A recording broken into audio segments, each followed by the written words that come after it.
Hey, this is PJ with CLK Supplies, and this is the Silca Speed 040 automatic and manual key duplicator. Here in a moment, I'll show you how to cut a key either manually or using the automatic feature, but before I do that, I wanted to go over some of the basic features on this key machine. First and foremost is going to be these four-way jaws. Now, whether you're cutting an automotive, residential, commercial, padlock type key, these jaws are going to be able to accommodate all of those. Now, if you need to switch these jaws around to get that key clamped on there perfectly, all you need to do is loosen up this knob here and pull up just a little bit on this bottom jaw, and you'll see both of them turn over just like that. Now, you always want to make sure when you find one that's going to work that on the top left, whatever letter you see here, you're going to see it on both the jaws. So just make sure you move both of them over like that. For this example, I'll be using just the A jaw. Next is going to be the micro adjust for the tracer. So if your keys are not are too deep or not deep enough, you can loosen up this Allen and you can micro adjust this tracer here. Next, it has an oversized cutter. It also has a deburring brush in here that's going to allow you to deburr the keys after you get done cutting them. Now let me turn this key machine on and I'll show you how to cut a key on it. Now there's two switches on this machine. There's this base switch right here which turns on the machine power. Then up top here you'll see this lights on, and this is the cutting power. So if you flip that on, you'll hear the cutter start up. Now let's go ahead and get a key put on here, and before I do that, I want to show you like this tip stop automotive key here, remote head key. As you can see, there's definitely more than enough clearance in here to put these type of keys in and duplicate them.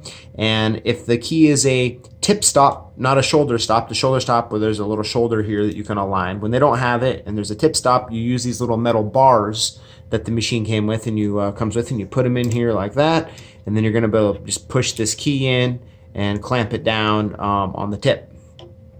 In this example, I'm just going to duplicate a SC1 key here. So what you're going to want to do is get it put in here, and all shoulder stop keys use this little flip up gauge like that. So we're going to flip it up, clamp in that key, existing key there.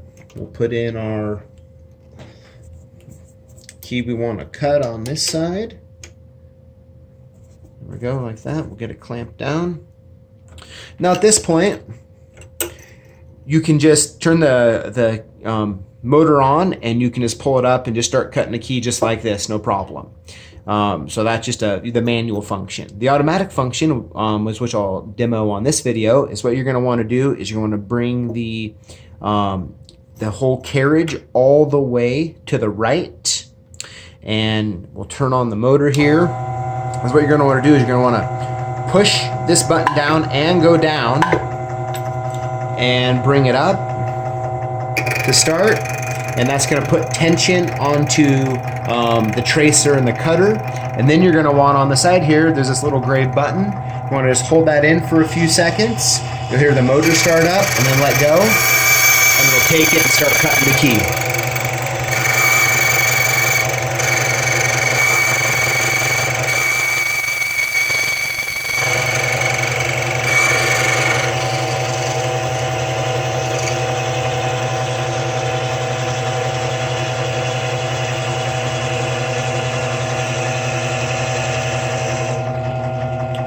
All right, just like that.